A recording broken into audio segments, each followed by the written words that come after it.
Okay, I'm here with Anthony Bessel. Hello, everybody. All right, old friend of mine, Toys R Us. Toys R Us was actually fall of 1982, to be exact. Oh, okay. That's just when I got into the Roaches. I remember going across the street to Quaker Mall and getting the first Roaches album. And it was snowing. You know how you remember certain albums, certain nights when you first heard like a certain album. So we'll just talk a little bit and figure out what's going on. Put the word out about your radio show and what's going on. Well, first of all, let's start from the very beginning because we got to go back to 1984 when it was the birth. Yeah, so that was 84. 84. Yeah, I remember the birth.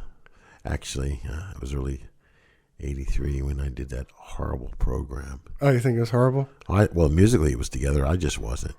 Oh, okay. You listened to the tape twice, though, I do remember, because you like the music so much. Oh, okay, yeah. Yeah, I remember you came over, and I'm just wondering if there's a low... Is there a low pass filter on that mic? Make sure. I almost want to give you this thing, because I'm hearing some popping. You're hearing some popping? Maybe it could be me.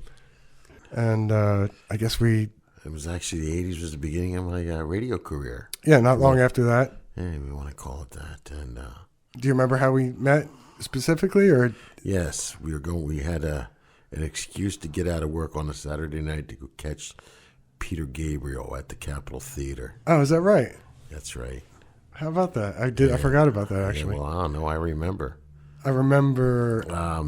It was what was it? It was Sanctuary. It was like that third. It was before So. It was like the third. No, the fourth album. The album, Melting right? Face. Yeah, no, that was the one. After. Security. Security. That was the Security tour of Peter Gabriel. That's right.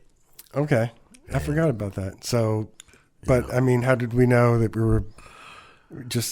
we got talking one day or something? Yeah, we just got talking about music in the break room. Yeah, that's how it all started. Nice. And then all of a sudden, I was full of all this knowledge of music. Yeah, well, you already knew everything. Like I remember you were into like some prog rock that I was also into, and then I think did you turn me on to like Camel and some of those Caravan and some of those Caravan, Fairport Convention. Yeah, Richard Thompson. I told you about so much. Yeah, well, Thompson I was also into from John Bates over at the Rock Dreams on 33. That's when he had the record store in the old location. Yeah, right. But so we met. We were both working at Toys R Us, and got to be your photographer a couple of gigs. Yeah, I remember you came down. Right, that's right. The old Extension Tavern or whatever. Yeah. And then lo and behold, a couple of years later or less, you started a radio thing, and all of a sudden, music show with no idea what was going to be. But no idea that decades later you'd be still doing. You'd be in the radio world, you know? Well, yeah. Well, now, like I said, it's been January officially. Next weekend, it marks 31 years. Oh, okay. Marks 31 years of reggae radio. Right. But, like I said, this is sort of a bittersweet thing because I'm sort of sorry I haven't started it, but started a second radio show this past year of 2014. Entitled Anthony's Awesome Garage. And I got to thank the wisdom of little Steven Van Zandt giving me the inspiration. And actually I started hosting for bands again. I was doing it when I was working with reggae bands in the 80s and 90s. I would do a lot of MCing and got to really develop into pretty effective MC because every time I hit the mic, I had everybody's full attention. Right. And I started with rock and roll bands all of a sudden. Yeah, well, let's plug the show right off the bat, and we'll plug it later. This way we can get multiple plugs in. You can hear Anthony's Awesome Garage on WTSR, which is broadcasted out of the College of New Jersey. It's 91.3 FM on your dial. You can stream, though, on our website. Our website is www.wtsr.org. And I come on Sunday at noon. And that sort of supposedly is supposed to last until 3 o'clock, but it's been going way over. Actually, it actually almost took over my old reggae program of Caribsia, because there's just so many musics and genres that I'm hitting now that 3 hours just was not enough time to cover it all. Right. I go to the early, actually late 40 jump blues period to the very early pre-rock and roll days of the early 50s into the 50s of rock and roll. And then I get into the wild 60s, whether it's the British psych mod stuff or, stuff that was going on in here in the States in the 60s and all that. Psychedelic 60s scene, San Francisco, you name it, Detroit, everywhere. There was things that were happening in that time period. Then I also go and do in the 70s and sometimes a little bit of the 80s, but I consider the 80s the beginning of the end of music for a while, because just the way the music business is gone. And it would continue into the 90s, into this next century of the 21st century. And probably just late January, we're going to come to a crossroads, whether we incorporate both shows together. Oh, okay. And just, let the reggae melt in with all the other melting pot of music that I present to everybody each and every week, every Sunday. So are you doing both? So both shows right now, I'm on the air from 12 noon to 6 in the evening. Right. Okay. Yeah, I'm doing 6 hours of radio. Wow. Which is if it's something you love doing, then pretty big chunk. But it's a big chunk. Yeah. I got so much uncontrollable musical energy that an hour can go by like 15 minutes. Oh yeah. There's no time frame here. Yeah. Well, okay. So let's go back. So, all right, so where do you what's your question first? Well, in the beginning, how did you get here's the someone? Did you know Randy, or was he doing it then? Or? Well, Randy was doing it. I was at Randy. I met Randy right after Randy Ellis, better known as Randy now, who would be the promoter over at City Gardens. Right. And he was out on WTSR. He was doing his radio show, and I guess he was co-hosting it with another guy by the name of Don Rettman. Oh yeah. I graduated with his sister. Yeah.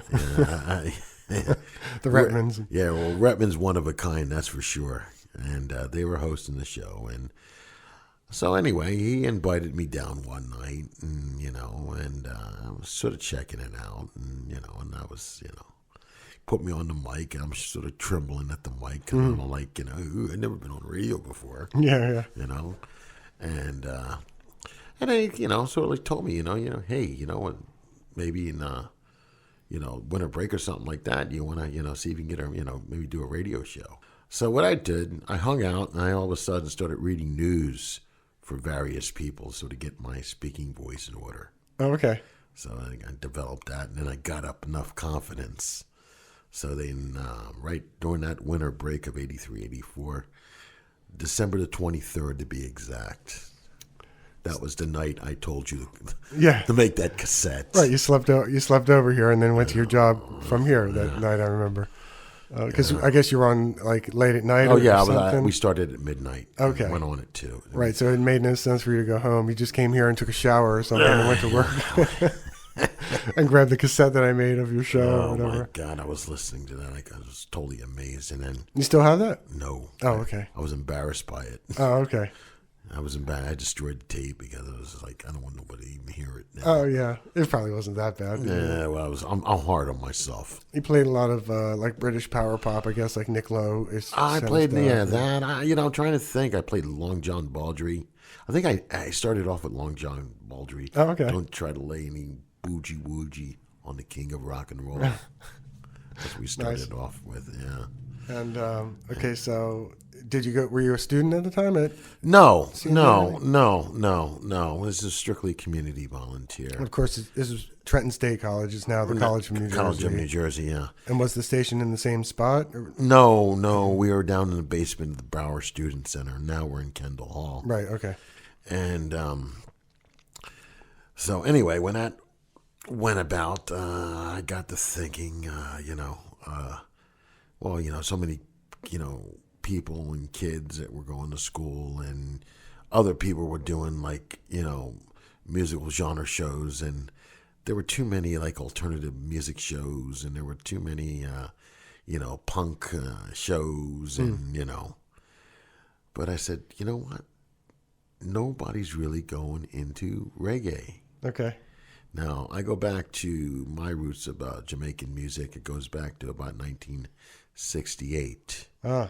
My very first artist that I was turned on to was Desmond Decker. Oh, okay. And the very first Jamaican song that I'd get into was Israelites. And that would also spark something within my whole musical listening, being a boy growing up. And there were so many genres of music that, that I listened to back then. But what I liked about the Jamaican thing, it was so different from what, African Americans were producing at the time, when you had your, rhythm and blues, Motown, Stack Records, all that stuff, And I said, there's something very unique about this. And so I'd get into it, and all of a sudden,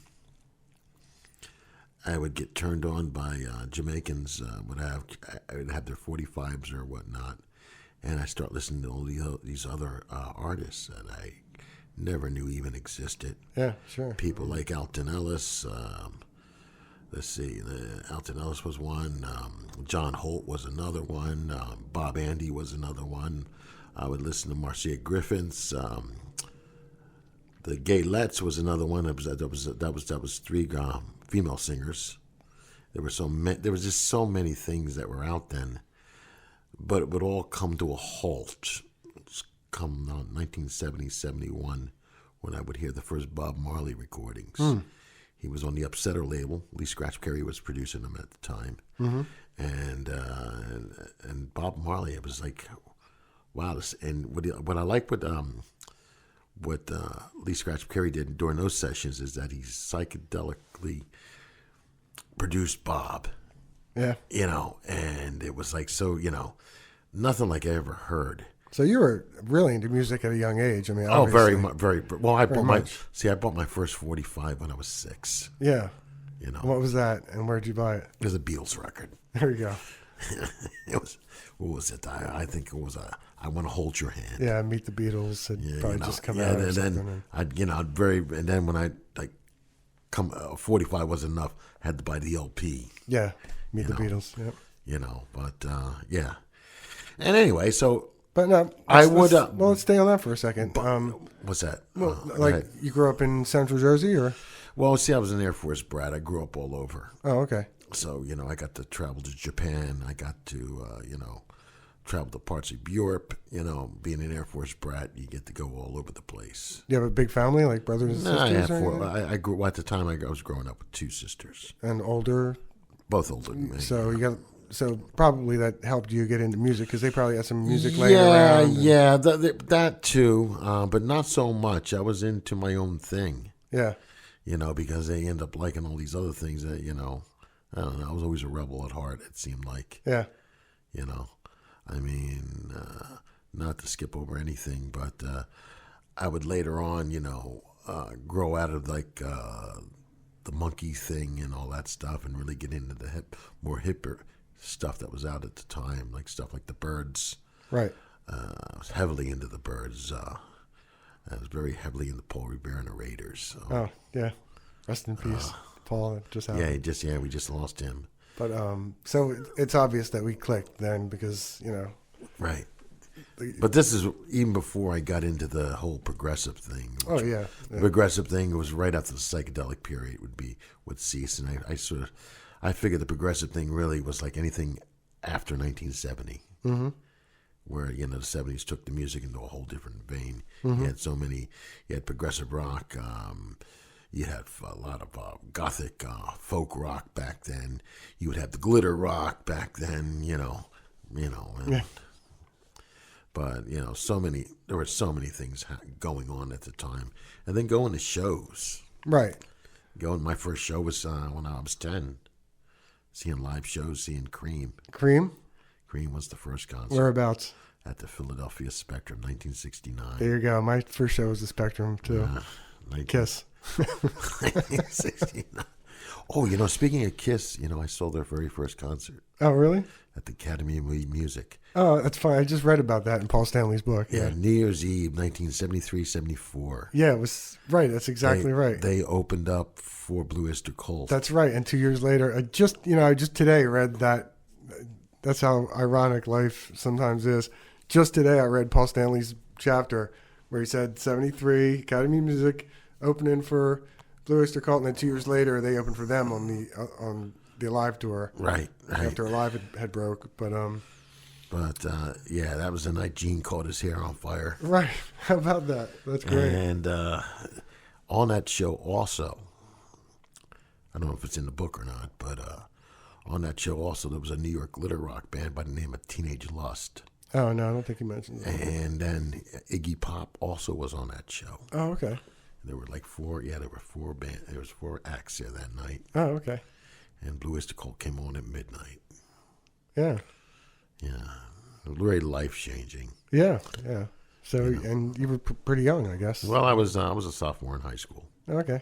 Yeah, that's young. We used to take the train. It was so cheap back then. You get, a couple dollars for the train, another $4 for concert tickets. And where were you living then? Like when did you? I was living in Hamilton Township. Okay. And, so by then you had settled. Yeah, the parents used to drive us to the train station, and yeah, we would just go our way.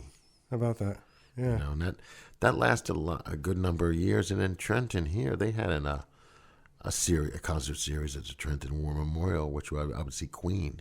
Oh yeah. And that was 1974. Wow, how about that? T-Rex would come through. Various other bands, Manfred Mann's Earth Band would come through. Yeah, a lot of people played there. Yeah, a lot of people. Yeah, Bruce Springsteen played there. Sure. Played there. Let me see. Ramsey Lewis played. Oh my, there was really some pretty damn good acts. Mm-hmm. Hall & Oates played there. Oh my goodness. Yeah. Yeah. It was just, I don't know. It was a whole different thing. Different era. Yeah. But then again, I would say this was at the Tower Theater around 1976. Something would change me forever. Oh, yeah? My very first Bob Marley show. There it is. Bob Marley actually had me looking at scriptures. Who on earth? And I don't even go to church. Right. So this is all a passion of yours, but when you started radio, it didn't. It just seemed like, well, I'll just do, this other music for a while. Well, I just felt I could do a good reggae program. I knew a lot of the history of the music already, and nobody was taking the music serious. It was more of a novelty music. A lot of people would look at it, and I just wanted to present it the way it should have been presented. Mm-hmm. If a musician was presenting it. So then you adapted Anthony at that time? You were just known as Anthony, I think? Yeah. Anthony. We started the Carypsia program, and it was Anthony at the controls. Nice. I remember, One Love Trenton and all that. The good stuff. The Rasta Man actually came out. Nice.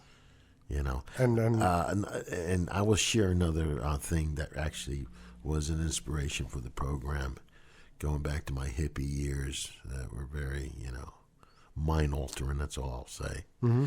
But we, one time, this is back in 1978, my very first trip to Jamaica. Mm. And we got to go to a Nyabingi. Nyabingi is a celebration of drums. Okay. And the gentleman, his name was Rastaman Ralph. And Rastaman Ralph took us into the hills to a Nyabingi. Okay. And got to see so many drums. People just drums in between, guys on the chalice, and I got myself into such a mind-altering spiritual state, and then they gave me a drum, and I was joining everybody. I never played an instrument in my life. Yeah. But I got, that was the heartbeat rhythm of the Nyabingi. Mm. And I said, wow, that's very life-changing, and, just being a fan of music, and now you're participating, and it wasn't that much of a thing, but it was just something that sort of stuck with me. And unfortunately, seeing a few Bob shows between 76 and 80, we would lose Bob in 81. Mm-hmm. And I would see the last show at the Madison Square Garden. He'd opened up for Lionel Richie and the Commodores. Oh, It was 2 nights. I went on the night. There was one of the nights he passed out. I didn't go on that night. oh, really? Yeah. And, He was pretty sick at that time. apparently so. He was pretty sick, but he wasn't saying nothing to nobody. Oh, okay. And if if you would see him perform on stage, you'd never know it. Right. Yeah, I've seen some. You didn't know how sick he was, but the very next performance, which would be at the Stanley Theater in Pittsburgh, Pennsylvania, he knew that was going to be his last performance. Because, he'd have to, the cancer already was starting to take a toll on him. And then that's when he would, from that time of late 1980 to May, I guess, May of 1980. I think it was the 11th. May 11th was when we lost him. So back in that era, I guess it was hard to see reggae bands because they basically weren't really. No, the reggae bands didn't really start going like touring in clubs and all that. That wasn't happening until the 80s, and the punk movement really sort of made the reggae movement sort of progress because English punk kids. Yeah. Well, you see, the English kids were always into Jamaican music, whether it was reggae, whether it was ska. They were Blue Beat. They used to call it in England. Right. Lee Scratch Perry and Clash and all those guys. Well, I'm even talking way before this. If you've seen Quadrophenia, there's flashes on this. Just to give you a perfect example, on last Sunday's program of Anthony's Awesome Garage, I was playing a lot of the mod British stuff, and I threw in some Laurel Akins, who is call him the Godfather of Skia. Okay. There'd be another cat by the name of Derek Morgan. All these guys are legendary in ska music, and really, progressing the skinheads in Britain and all this stuff. It definitely was a Britain thing.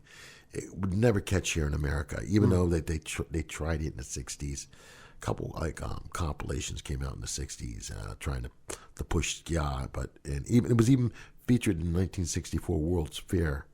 Ska music, but it would never catch on in America because there was just so many. But after Bob. Well, Bob actually brought Jamaican music to the world, whether it's, reggae music and all that. You got to remember, Bob was doing ska too. His first record came out in 1962 with Judge Knott, and then he was with Cox and Dodd Studio One, and they were doing nothing but ska. And then then he would Bob wanted to leave Cox, and he really wanted to try to get his own record label and build his own studio. So his best bet was to go to America and just go to work and save money. Okay, right. And that's when he went to Wilmington, Delaware, and worked in the automobile plant. He worked the night shift and just saved himself some money. And he was gone for about I think a year and a half or so. Yeah. And then came back and reunited with Peter Tosh and Bunny Wailer. And then they had the Wailing Soul label. Okay. And then they would do some stuff for Leslie Kong. And then all of a sudden, Chris Blackwell, who also grew up in Jamaica, but a white English Jamaican guy.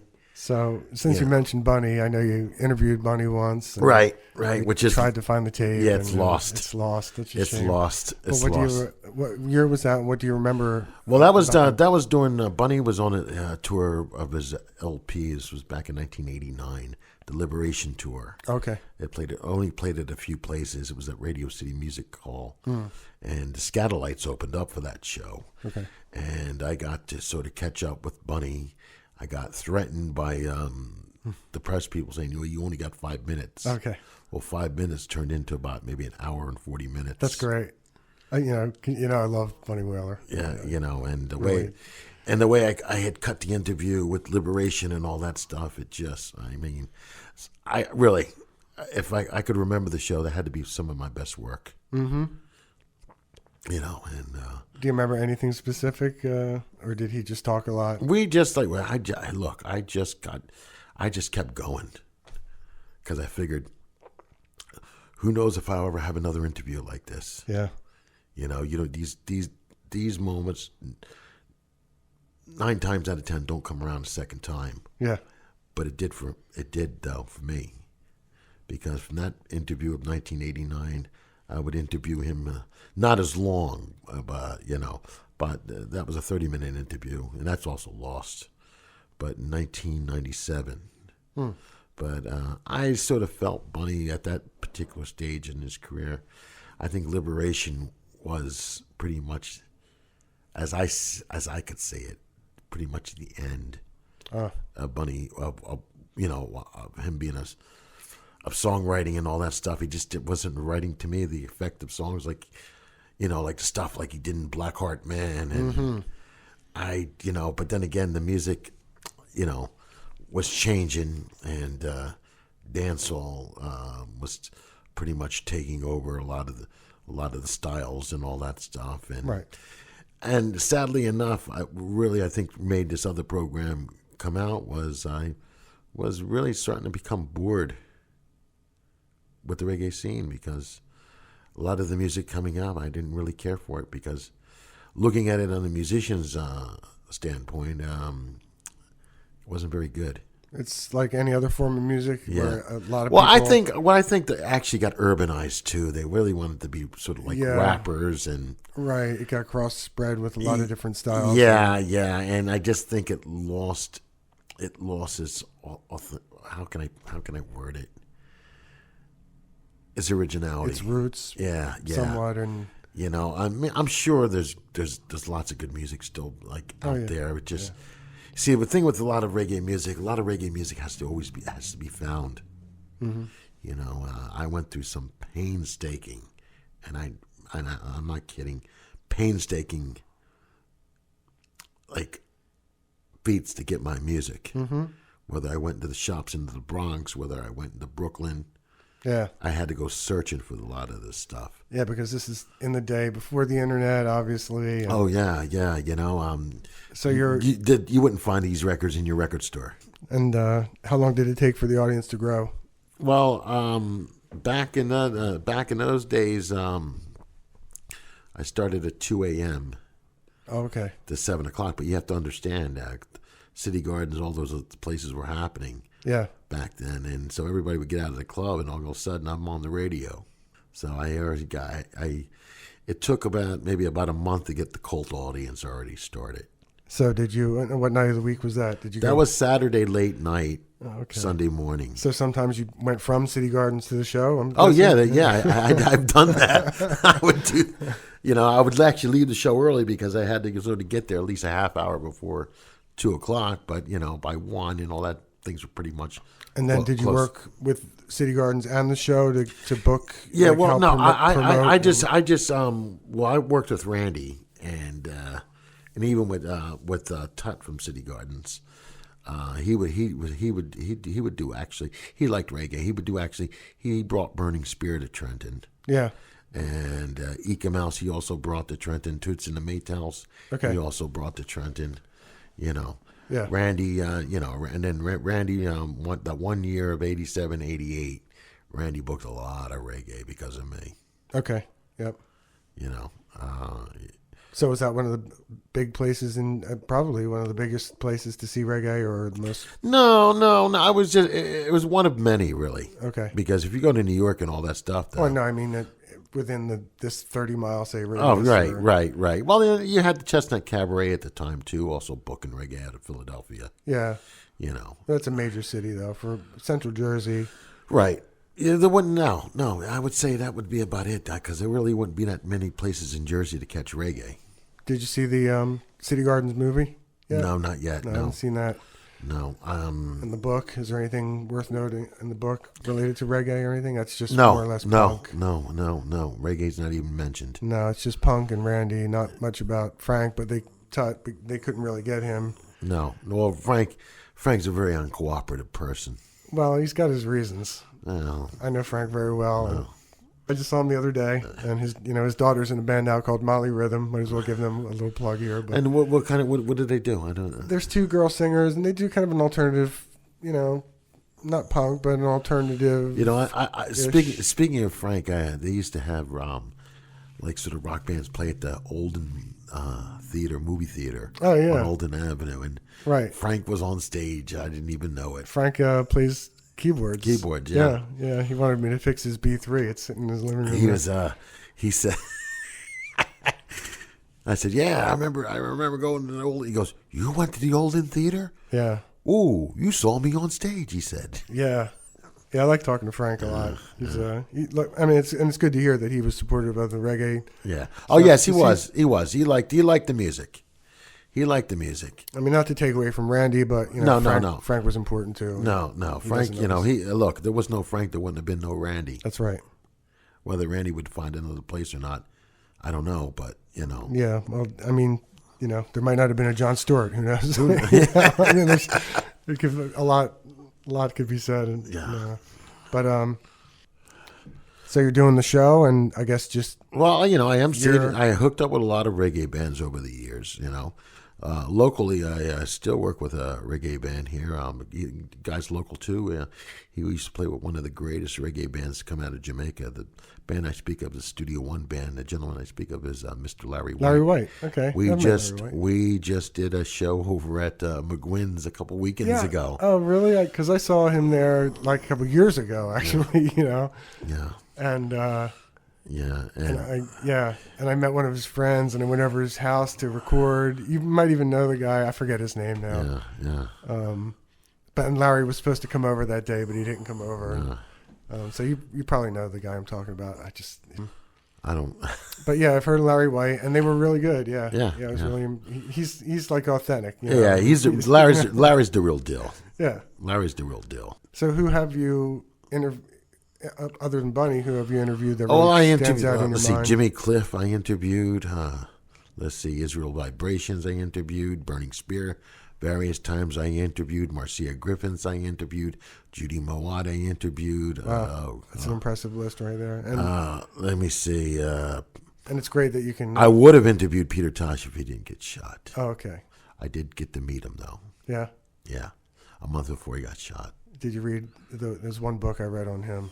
It might be the same. I don't know. There might be more than one, but yeah, I don't know which because I don't do very much reading. Yeah, you don't have much time. No. But were you ever intimidated in any of the interviews? But I mean, your stuff so well. I guess that's basically the case. No, because you know why? I would tell you something. I always left a very comfortable environment for the artists. Yeah. I always gave the artist space. Yeah. And you see, with me, our interviews are very spiritual. Mm-hmm. And I think by this being spiritual, it just made everything click. Mm-hmm. And then getting on the mic and having the whole spirituality of the vibe of the music and the purpose. It's there's nothing else really left to say. Yeah. So many years, you just did it. You just kept plugging away. I just kept plugging away. People tuned in and tuned out. I know I would go long periods of time, and then I would wonder, hey, what's going on? And I'd turn it on, and there you were. Yeah. Pretty amazing, Yeah, we weren't good. You didn't go anywhere. Yeah. Well, there's something to be said about that. Yeah. That's... I hung in there, but getting to the other point of the other show coming out was all of a sudden going, and I thank a gentleman by the name of Mr. Kurt Rail of this garage power pop band known as the Gripweeds. Oh, okay. Okay, he got me started again, introducing bands, even because I'd introduced the Gripweeds. It got to a point they did a live album, and I'm on the live album. Not introduced. I'm just in the audience acting like a nut. Oh, okay. And they liked my enthusiasm so much that I got to do the introduction, and it changed them. They said, "Wow, we need more of that." That was some of that from the Record Collector? Yeah, that was at the Record Collector that happened, and it was just to a point where there was so much energy that night. I've heard some of your crowd energy. I forget what show was it. It was either Ezra or something. One of those shows. What was That's that? where Mohawk. We got that one, or it was one of them. I remember. You were real vocal, man. It was funny. Oh yeah, well, that's me. Recently I started actually connecting with Zuzu Mansour of a band Soraya, and did a few gigs with her, and she was the reason that really put me over the edge to start the Anthony Awesome Garage Show. This is going back to June of last summer. And this cat came in and he said, he was going to start doing shows at this Big Shots place in Burlington City. Oh, I've been there. Right on 130. Oh, was that Kyle? I believe. Yeah. I guess that's his name. Glasses, right? And he said, well, I'm working with this band by the name of Soraya. She's working with Little Steven. And all of a sudden, Little Steven, the antennas went up. And I said, well, yeah, I'm seeing 4 bands. He's going to have 4 bands there. And he says, $10 to get in. And I said, well, you know what? The fact that she's working with Little Steven, that's worth the price of admission for me. So I'm not knowing what to expect that night. I just went in there and, and it was so amazing. It was, it can't take me nowhere. I stick out like a sore thumb. I went in there and all of a sudden, for whatever reason, brought attention to myself. Mm-hmm. Whether it was the way I was dressed, I was pretty rock and rolled out that night. The way I was dressed or whatever, but some tie dye and stuff like that. Yeah, I had a tie dye. Yeah, well, I had a Little Steven shirt on. I figured Okay. She's wearing a Little Steven. I'm wearing a Little Steven. I had the Little Steven Maximum Rock and Roll shirt on with my black blazer jacket. Okay. And my hair was down, and and I had my psychedelic wired sunglasses, and I was out there. I was out there, and I went there, and all of a sudden, Soraya. Well, actually, all the bands were pretty energetic that night. I only remember, I don't remember, there was, out of the 4, I remember 3 out of the 4. One band was from Pottstown, Pennsylvania, by the name of Black Rue. Mm. The other band was from Philadelphia, was Resilient Rise, an all-girl punk band. Mm. And then Soraya came on. Mm-hmm. And all of a sudden, my God, this girl had so much energy. Yeah. Oh my God, I couldn't stop. I was moving through the whole set. Mm. And all of a sudden, she was watching me the whole time as she was performing. Once the performance is over, she jumps off the stage and grabs me and literally picks me up and starts hugging me. Mm-hmm. And I was just stunned. I didn't know what to do. Yeah. It's never happened to me. That's a nice little room there. It's, yeah. And all of a sudden I started talking, and I wanted to say, well, you got a CD? And I said, oh my God, this is, I was like, I couldn't stop. I couldn't get enough. So she goes, well, I said, well, I told her I was, on the radio and all that. But I said, well, you know what? I'm not really doing, your type of music. I do reggae, but I don't care. I really like what you do. And I got to thinking that night, maybe it's time we try something else. Yeah. That was the beginning. That was last summer? It was last summer. Oh, okay. That was late June. Anthony's Awesome Garage would start on August the 31st. Because I had to write up proposals to the station for a new show and all that stuff and see whether they were going to go for it or not. I didn't even know whether they were, going to go for it. But there was a slot open, 12 to 3, that nobody wanted. And all they did was, did the, Well, they do the Trenton Thunder games, right? Well, they do the Trenton Thunder games there, but in the summer, but during the baseball season. But they go into automation. Okay. And I said, you know what? That really disrupts whole Sunday programming. I mean, you have your gospel programming on in the morning, then you have a great oldies program up to 12 o'clock, and then from 12 to 3, there's just that dumb automation, and then I come on at 3 o'clock. I said, nobody really wants that slot. Let me see if we can try something. All of a sudden, this show's exploded. Nice. This show's really, I'm telling you, it's off the hook. And do you think because of the internet, that really opens up a lot? Yeah. Oh, absolutely. Yeah. Absolutely, because more people can hear me that couldn't hear me before. Yeah. And I got people listening from all over. That's great.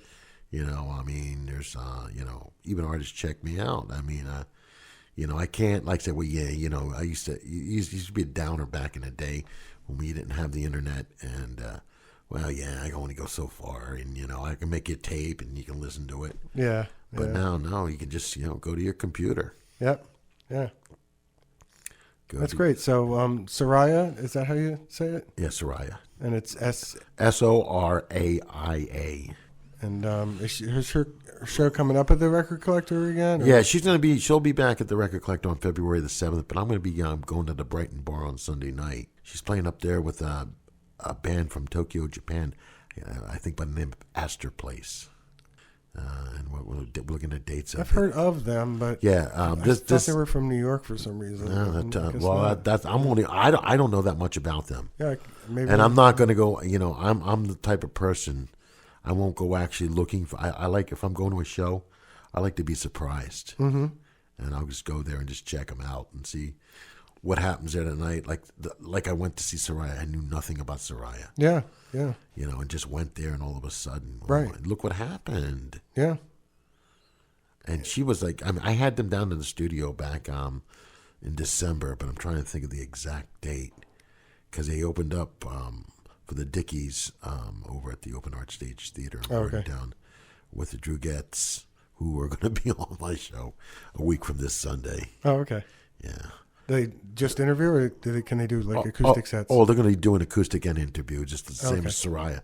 Oh, nice. If bands are, I'd like to have the bands do acoustic stuff if possible, and sure. Play a couple of tunes and we talk and it just gives the whole thing a very great vibe.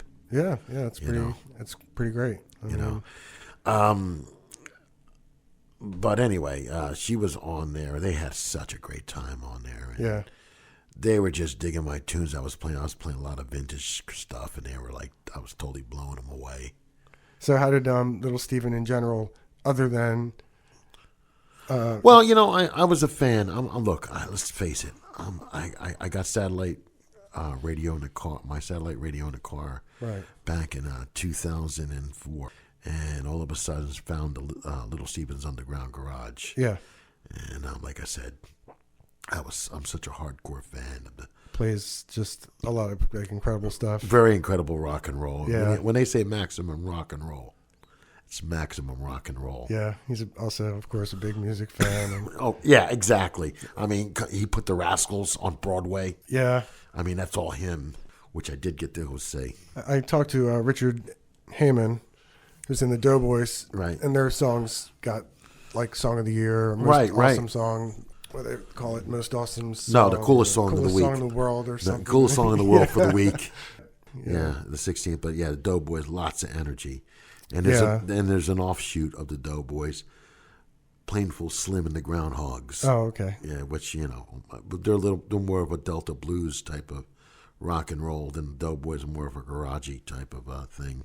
Two ass-kicking bands, I don't care. Yeah. And I got to mention the gentleman, Mr. Gar Francis, because Gar is very responsible. That's the singer for the Doughboys? Well, there's a few. There's Mike Scavone and Gar Francis. I'm not real familiar with the Doughboys. But No, the Doughboys, Mike Scavone plays a harmonica. Oh, okay. And vocals. And he's a drummer, too. But he doesn't drum for the band, sorry. Right, Richard does, yeah. Richard is an incredible drummer. He's a great drummer, songwriter. He's a great musician, I mean, he is a musician's musician. He's a consummate guy. Yeah. And his wife Nancy's a sweetheart too. Well, did you I caught them at the Record Collector. No. Oh my God, they were great.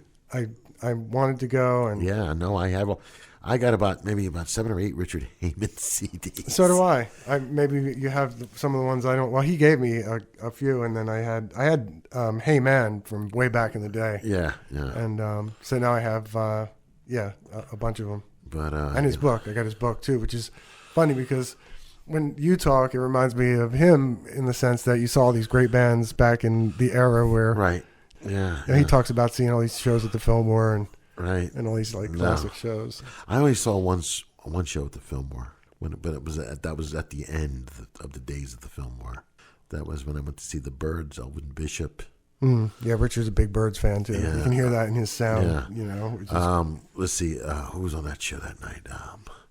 Yeah, the Byrds, Elvin Bishop, Sha Na Na, Albert King, classic blues, and then Van Morrison closed the night. Wow. What an incredible! I mean, oh my God, they don't make them like that anymore. That was, Fillmore was just a little bit before my time. Mm-hmm. It closed. I guess it closed in '71, and that was fall of 1970. I saw that show. So how do you prepare for your shows? Like, I know tonight you're going to prepare for a show coming up this Sunday, right? Lately I haven't been preparing anything. Mm-hmm. I just been going in and playing. Yeah. But to me, it has to rock. How's the equipment changed in all the years you've been there? I mean, is it similar to? Or it's college radio. Yeah. So that's all I'll say. It's college radio. If they had a bigger budget, they could do You're right. better. They can do more. Yeah. I mean, hey, look. I feel like I'm like a Roger Corman or something like that. But they, right, exactly.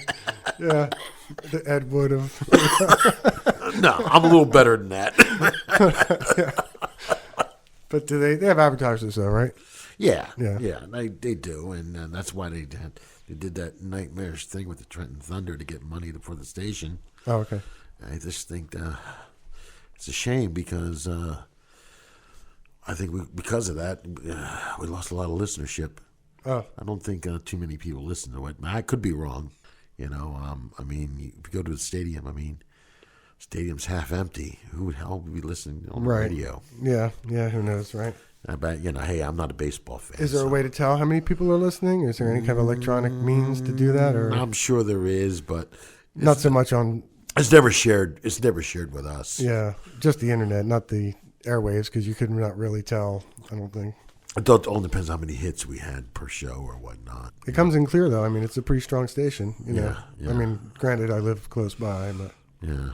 But no. I mean, hey, look, they're giving me an opportunity to play music, and in all the years you've been there, have you ever gotten any like real strange phone calls or? Oh God, I like, don't even.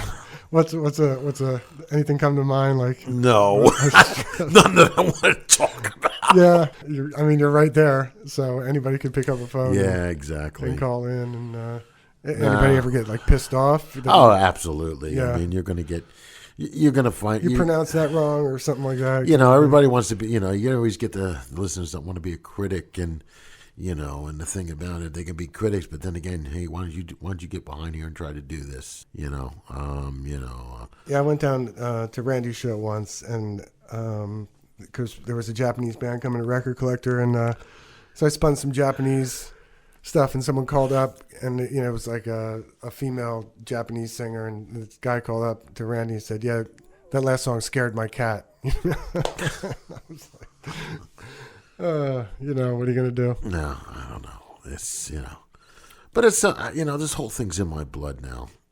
Yeah, I don't see myself stopping. No, I mean, I'm thinking you could. But no, it can lead to other things.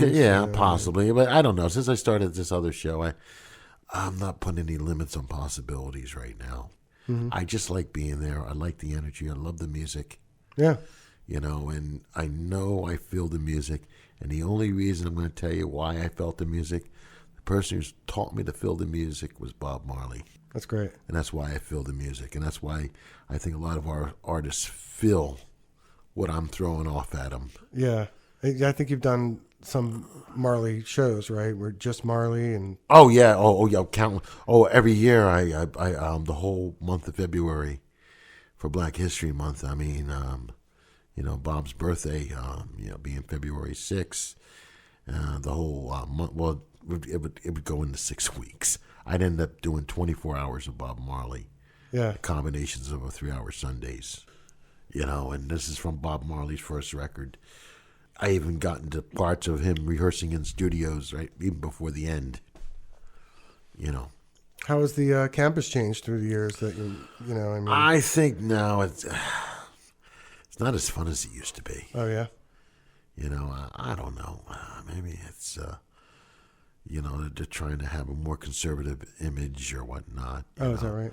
Yeah, I sort of feel that way. We used to be, we used to be this bunch of characters on campus. You Yeah. know? I mean, is there a lot of politics involved in something Oh, like this? there's politics in everything. There's politics everywhere. Yeah. And what percentage of DJs are students versus, people like you? And I guess on the weekends it's more... On the weekends, it's mostly community volunteers. I mean, even in the evenings, they have community volunteers, But I say right now it's maybe about 60 students, 40% community volunteers. And has anybody ever tried a show that really didn't work in terms of what, like, their programming that they tried to do? That, Yeah. I mean, over the years, there's always been some people that wanted to create a radio show. Yeah. And thought they had the answer to radio and wouldn't even last a semester. Like, I'd like to play Japanese rock, but I don't think it would fly because, no one listens to it, really, I mean, more than ever they do, but music in another language. But it doesn't matter.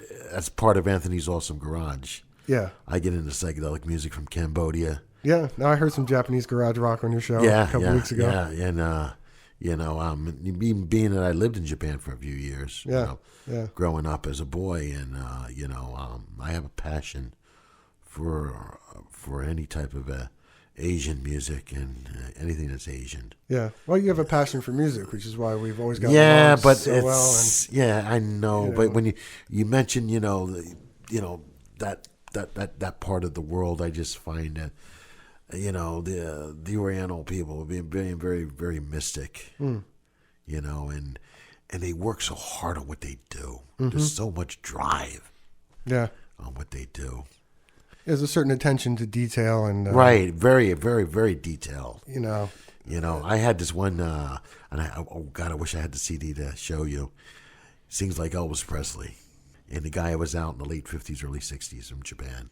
Yeah, I played it and flipped a bunch of people out.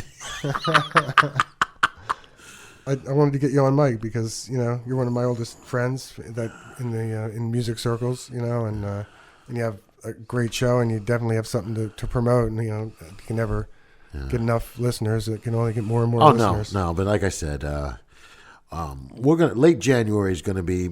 I don't know what we may have a time change. I'm not sure yet. When the spring semester starts, because this here experiment that I tried now with Anthony's Awesome Garage for this fall semester, I would say it was successful. What else can how can I sum it up? And I think I created something. There's no boundaries now. Yeah. There's no boundaries, and so you're probably the longest standing. No, there's people. Oh no. No, I think Miss Sue was there longer than me. Oh, really? Yeah, Bob Schremser, but then again, Bob's not on the radio now. He's like, right now, he's in, how can I put it, sort of transgression, I guess. I don't know. And who else around here does anything like this? Just the colleges and like MCC radio? Well, I don't even know MCC radios. Classical. They're just doing classical things, but other than maybe with WPRB and... Yeah, just colleges. This colleges isn't really doing this type of thing. But then again, satellite radio. Satellite radio. That's about it. Forget about AOR radio or commercial radio. Yeah. I've given up on commercial radio. Oh yeah. When I got my satellite radio back in 2004. Jack and Diane into the Journey song, and then. Oh please give me a break. It's the same like dozen songs over and over. You know, I was in a. I was listening to the, I guess New York classic rock radio today, and. I said, God, can't they find any other songs? Yeah. They got to play the same song. Right. Oh, we're gonna do a block of Jay Giles. Who do you think comes on centerfold? There's so many other great ones. Oh, of course, yeah. It's always that way. It's always been that way. I mean, it's never, But the average radio listener doesn't venture outside the box. I mean, no. That's why you serve, your purpose and. That was another reason. I was very discouraged on radio when I started out because I just didn't, I saw like FM radio was the beginning of the end. Yeah. In the 80s. Mm-hmm. Of, back in the late 60s and the 70s, you listen to FM radio and, oh my God, it was great. And then all of a sudden, I don't know, little by little, it just started chipping away. And they started sounding more like the AM stations you wanted to leave. Right. But exactly. 771-2554 is number in the studio. The website is www.wtsr.org. If you're in the area within the 30-mile radius of the College of New Jersey, 91.3 on your FM dial. for your mind. Oh, No, it's not. It's been Open Your Mind? Open your mind. Oh, okay. That's why I said we're going to open your mind with total, and I mean total mind expansion. There you go. Open your mind. But that's a great. I mean, yeah, what you do is great. Obviously, it's definitely one of those things that everyone should appreciate. So Sundays, 12 noon. 12 12 to 3 is the Awesome Garage. Yeah, the Awesome Garage. Cripsia is 3 to 6 for reggae Yeah, until further notice. yeah. And we'll just see if we'll just see from there. And even if the thunder does that will invade the airwaves starting in April, we still stream on the internet. Right. We're not interrupted, so you can always hear us. Oh, okay. You can always hear us in its entirety. We're always streaming on the internet with our regularly scheduled programming. Oh, that's perfect. Yeah. And so that that doesn't limit anybody. Does anything still happen at the college? Like I remember seeing shows at the Rat and. I'm sure, but you know what? I'm not really back in those days. I was really involved on campus. Yeah. Now I don't really have the time to be involved. But I don't know. Then starting this new show now has made me optimistic that possibly I can start more or less seeing if I can get bands to play on campus now. I'm making all these other connections with all these cool bands now with this new show. I don't know. Well, it's like I said, just tune in and stay tuned, folks. There's yet more to come. Excellent, man. It's great talking to you. Yeah, same goes here. I mean, I'll see you probably at the next record collector show or one of those things. Yeah, well, next one I'm going to be at. I might even be there this Saturday. They have Billy Hector there. Oh, okay. Great blues guy from the Jersey Shore. Yeah, Sim. And he's going to be plays drums. And he does incredible Hendrix tunes. Well, what's really funny about the Gripweeds? The Gripweeds were one of our Radiothon bands from like 1990, and back then they were doing a lot of cover tunes, obscure cover tunes that nobody would done. But I seen something in the band that night that would leave, and then come years later when I get satellite radio, all of a sudden I would start to hear the Gripweeds on Little Steven's show. That's great. And all of a sudden would reunite me, and then all of a sudden I sat down with the Gripweeds one night and start talking about all those early years into me rediscovering them. And I said, well, my God, you've been around since the beginning. And we should mention, John and Sue over at the Record Collector. Absolutely, too, yeah. Make sure we always, mention them. Cause, John Trambanis and Sue Trambanis of the Record Collector, opening up the doors to a lot of really great music. And I love it that I can have music around locally like I used to, where I don't have to drive to Philadelphia, I don't have to drive to New York. Right. It isn't that I won't, but if I don't have to. Yeah. No, I tend not to really venture to the cities that much. Well, I don't know. City with me, I was going to the city in the 80s and the 90s and even the early 2000s, but once 9/11 happened, that did something to me, man. It changed that city forever. Yeah. I don't care how they say it'll come back. Well, the city did change. I mean, cities do change. New York, the Village really did change. Yeah, not so much 9/11, but just the culture of everything's changed. It's changed. It's not I like remember, it used to. I mean, all right. Good example of that. I went to go. Soraya had a record release party at the bitter end, and I got out. Right, they had a bus trip. So I said, you know what? It's a bus trip's great. Let me park my car. I don't want to have to drive for a change. Yeah. I start walking on the streets of the Village and saying, I don't recognize this anymore. Like I remember it. Right. Yeah, it just like I said, changed so much. Yeah, yeah. The Club Wetlands no longer exists. There's a book on it now. Is there? Okay. Yeah, there's a book on it now. I mean, SOBs, the mecca for a lot of great reggae stuff. They don't do a lot of reggae anymore. Yeah, I remember being in all those clubs. But I remember being up at the Village. And it just seemed like all the style, what made the Village was pretty much gone, and it was just a bunch of college kids. And, people that just really don't understand the past, and they just live in the moment, and the moment can be pretty superficial. I think so. That's basically what it comes down to. And thanks for having me down in the studio with my daughter. Oh, no A problem. few weeks ago. That was fun. A few months ago. We talking about Yeah, a few weeks. months. Yeah, it was a few months ago. A few weeks ago. It was probably like it was half a year ago. Yeah. I didn't even have the other show, I don't think. You may not have, so it might have been quite a while ago. That was quite a while ago. Yeah, I don't think you did because I remember you were at that point. You were still preempted on the web by the games because I remember. All right. So it was It was a while ago. It was in the summer, but it still wasn't. No, it had to be before August then. Yeah. Yeah, it had to be before August. Awesome. Well, it's great having you, my friend. Awesome. Why do you think they call it Anthony's Awesome Garage?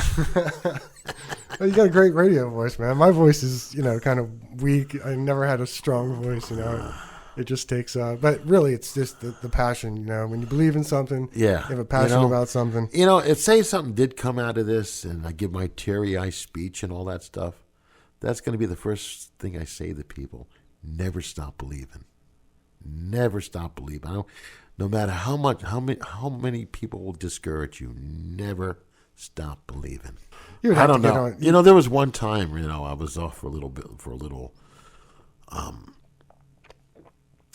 some discrepancy in the station, and I got thrown off for a semester. Okay. And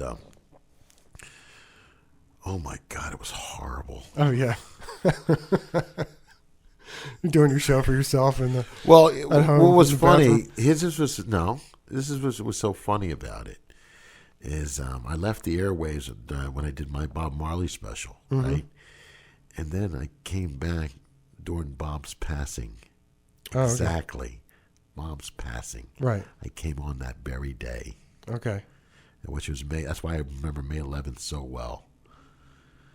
From the February 6th to May 11th. Oh, okay. And I just felt that was. That's pretty significant. Yeah. It was very significant. It's got some vibes to it. Yeah. Because that's all I did was a Bob Marley show that day.